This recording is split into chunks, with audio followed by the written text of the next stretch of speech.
So overall, we got a couple of questions that we had answered, yet I feel like we have more questions than answers. Aloha! Welcome to Cyntillating Reviews, and today we will be reviewing episode 2 of Yashahime, Princess Half Demon. Now, like I said, we have a couple of questions that we had at the beginning answered, but I think now, while those questions have been answered, we have more questions that are still sitting in the dark and need to be answered. This episode will be in the style of a podcast, so if you want to minimize my videos while doing something else while listening to me, that is totally fine. I won't be offended. Be forewarned that a spoiler alert is now in effect.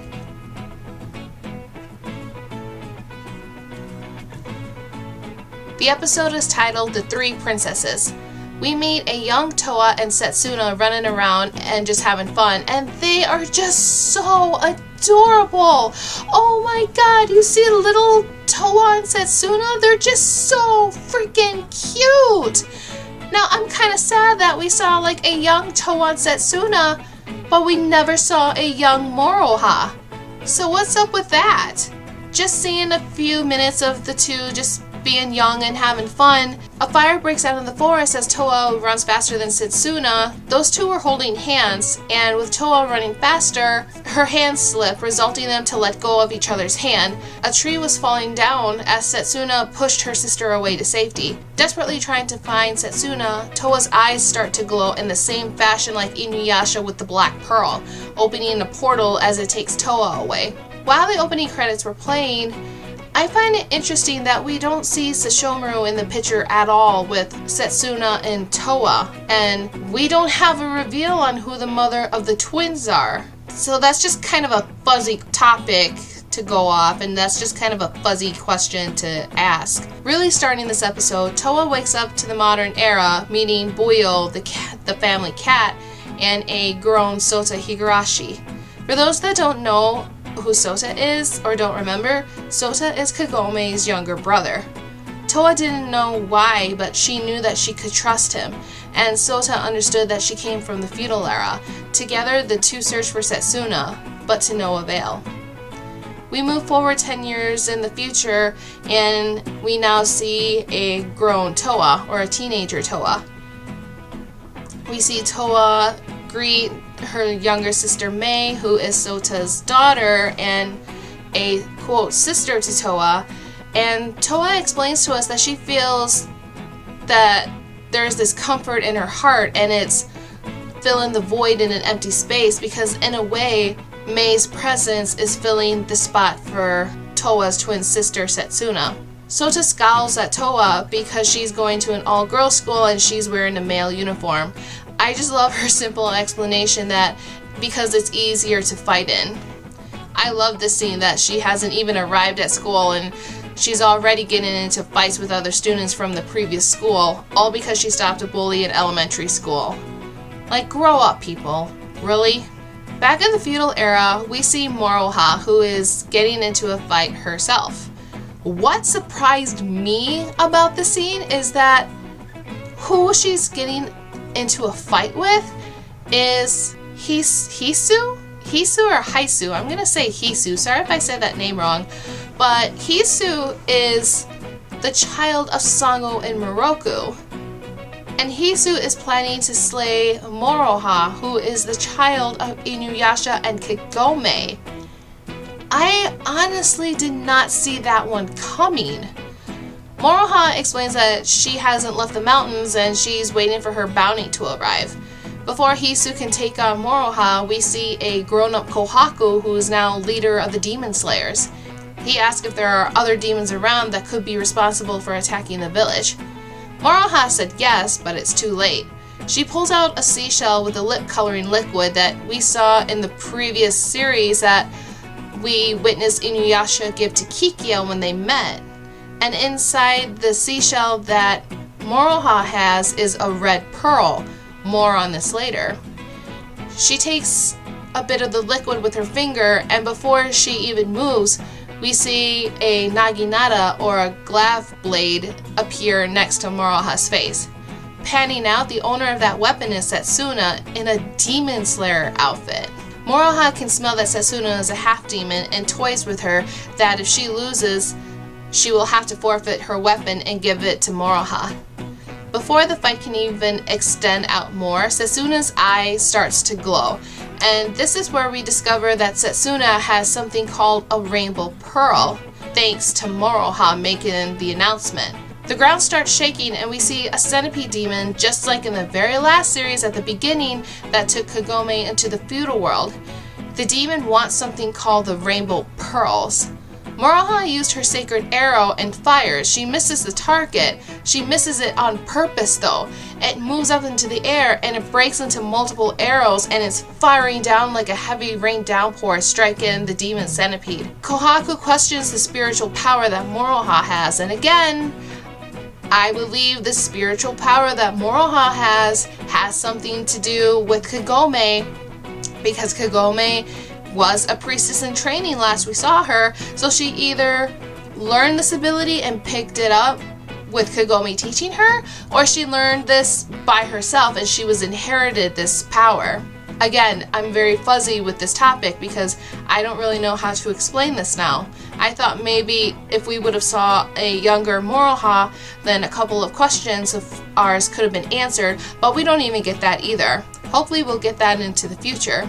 The heavenly arrow barrage that Mohora used was not enough, as the Lady Centipede demon was able to lift the red pearl away from Mohora and she swallows it, gaining more power. This is exactly like how we started the Inuyasha series, where we had a Lady Centipede demon. She, in front of her, was the sacred Shikan jewel. She swallowed the jewel whole and she became more powerful.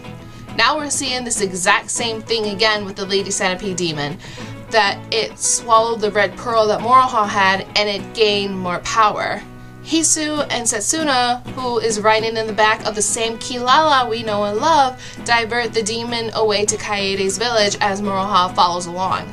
Moving into the present time, Toa is in the faculty office getting a lecture from the teacher that being tardy, especially on the first day of a new school, is not prohibited and so on and so forth, but he's gonna cut Toa some slack. And just the facial expressions that we get from Toa is great. I love it. Something that you don't really expect from the child of Lord Sesshomaru, Lord Demon of the Western Lands. Toa moves on the rooftop, tending to a sword, and while she was telling us a little bit about this sword, she can smell Mei's tears as she moves to the Higurashi shrine, where we see Mei tied up to the sacred tree along with Grandpa Higurashi, and who is now named Grammy Higurashi, and Grammy Higurashi is Sota and Kagome's mother. There we meet the head honcho of the group of kids that Toa was beating up earlier at the beginning of this episode. They threaten to cut Mei if Toa fights back any more than what she's already done. Toa remembers a promise to Sota that she can't use her powers in front of others, a promise that Toa wouldn't break until now. She jumps and she fights back, revealing the super strength of a part of the demon that she had in her blood. This causes the bullies to run away in fright and in confusion. Poor Mei starts crying as she told Toa that she promised to never fight again. A familiar smell reaches Toa as she looks up to the sacred tree, questioning the smell. In the feudal era, the centipede demon still follows the slayers, catching Kaede's attention. Setsuna gets off using the pearl as an advantage. This is where we see Setsuna use the cyclone burst from her weapon. Interesting how this attack is a wind-based attack, just exactly like the wind scar. Maybe we can find out a little bit more about the cyclone burst later. Before the demon could be finished, Mohora intervenes with her own attack, and as a bounty hunter, she claims that she has dibs on the demon. Setsuna attacks as the centipede demon wraps its body around Setsuna, absorbing the gold pearl from her eye. The Tree of Ages starts to glow all of a sudden, stating that it sends the rainbow pearls and that it will return to this world, as a portal is opening, taking Mohora, Setsuna, and the demon inside. Toa and Mei both look at the tree as both of them move away, and when they do, the portal opens as Mohora, Setsuna, and the demon all arrive in the modern world. Toa leaps in, recognizing her sister Setsuna. She attempts to use the sword that she had, but it shatters on contact with the centipede demon. This is the end of Yashahime episode 2. So the next episode is called The Dream Butterfly, and we could hear a dialogue from Toa stating that she's blaming herself that all of this happened, and Toa is trying to tell Setsuna who she is, but Setsuna, of course, seeing and believing that she's never met Toa before, she's taken a stance and she's ready to fight Toa. Before they close this off, they have the mention of a butterfly that lives in the dream world, and for those that have been in contact with this butterfly, they can never sleep again, nor can they even have dreams. And from what it sounds like, Setsuna has been affected from the dream butterfly. So this is just going to be a little interesting on how we'll kind of resolve this issue. One wish list that I have is we see Mohora, and I just want Grammy Higurashi or Kagome's mom, I just want her to recognize Mohora and just kind of be like leaping for, maybe not like leaping for joy, but just like crying in happiness, crying for joy that she sees her actual granddaughter, because she's just like the spitting image of Inuyasha, but she has the physical traits like Kagome would have. And I'm just kind of looking forward to that like sweet little bond and embrace that the two will have. And even when the preview, when Mohora had her hair down, I could see just a split of Kagome when she had her hair down. This was a good episode. I really did like it. I still do have a question on where was Sesshomaru and who is the mother of the twins, because we did see them as very young girls, but they're not in the picture at all.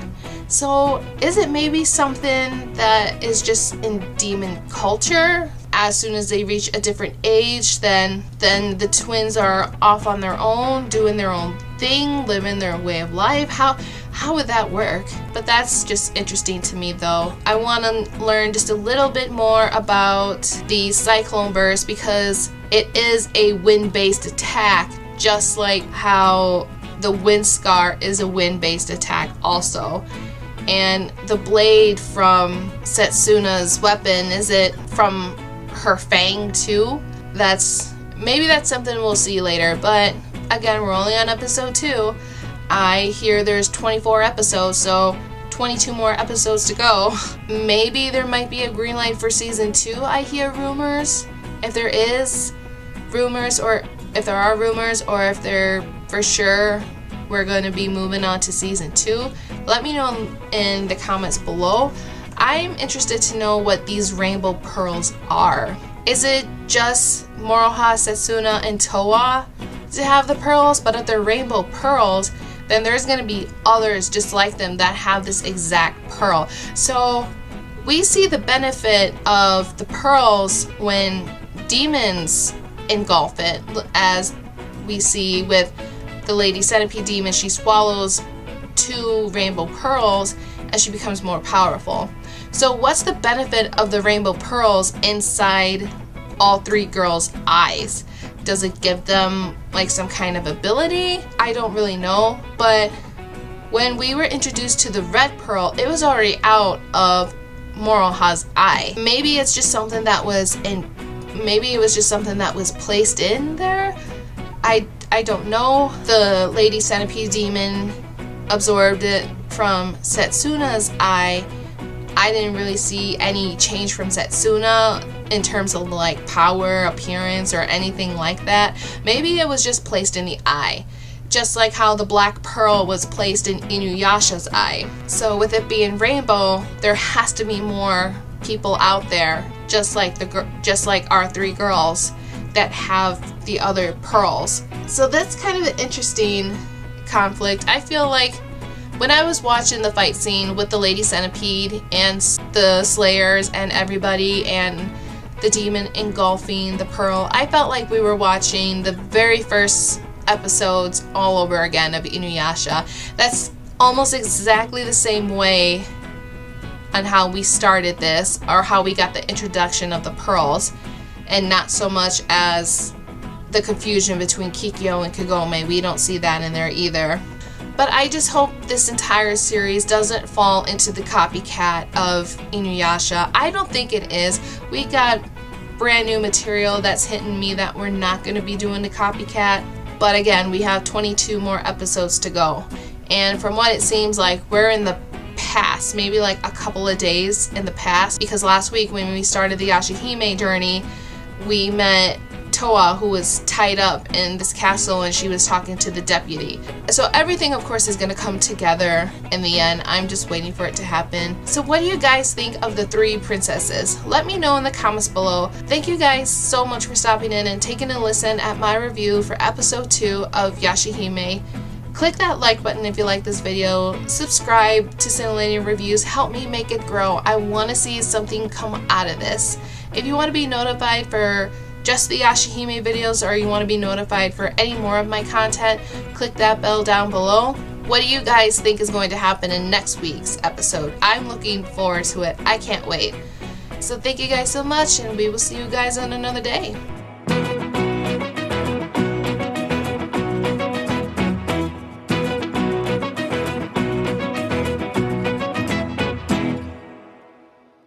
Our simplest prevention is our biggest protection. Take care of yourselves and others as you practice social distancing, washing hands, and staying at home. Let's get better by starting to make our world better to reduce the spread of COVID-19. See you later on another day.